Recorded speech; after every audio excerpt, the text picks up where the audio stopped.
Црковното пеење и молитви го исполнија Скопје. Со читањето на Евангелијата се одбележува Велика сабота, денот на покојот, денот помеѓу смртта и воскресението, ден меѓу петок и Великден, сабота, денот што ги спојува распнувањето и радоста. И овој ден е денот на оплакувањето, ден пред вистината кога гробот на Исус Христос бил будно чуван. Првосвештениците побарале и фарисеите гробот да биде запечатен, се сетиле на зборовите на Христос дека за 3 дена тој ќе воскресне. Слегувањето на Богочовекот Христос во царството на смртта, во адот значи уништување на смртта, победа над адот и ѓаволот и власт над него. Слегувајќи во адот, Богочовекот не можел да биде победен од адот и подчинет на законите на неговото постоење, туку како Бог го разорил царството на адот, ја скршил неговата сила и ги ослободил тамошните заробеници.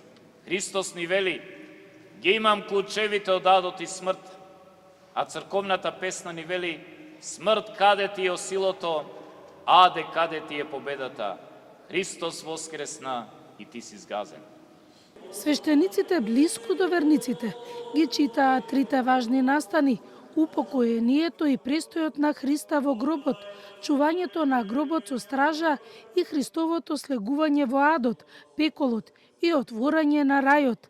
Верниците со молитва поминуваа под плащеницата, символ на гробот на Исус Христос, со верба во воскресението, со верба дека смртта е победена и вербата во доброто над злото.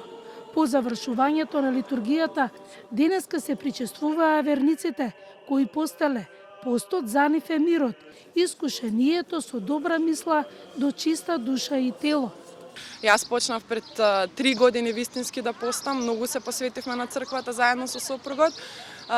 Таа благодат што ќе ја почувствуваат луѓето кога ќе влезат во црква и кога знаат дека се трудат и дека нели прават добри дела освен тоа што постат, ќе биде и многу убаво. Ми одаде лепшето за да можам да се пресичам. Да имаме мир, а тоа едино можеме да направиме со молитва, со причест, со пост, зашто се смируваат страстите и едноставно препорака на сите: без неволје нема богомолје.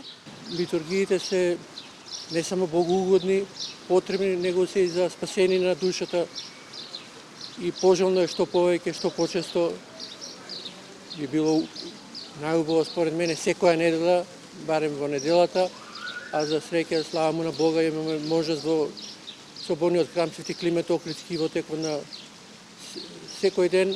На Велика сабота пред полноќ се внесува плащаницата во олтарот, каде останува до Спасовден, во спомен на 40-дневниот престој на Христа на земјава.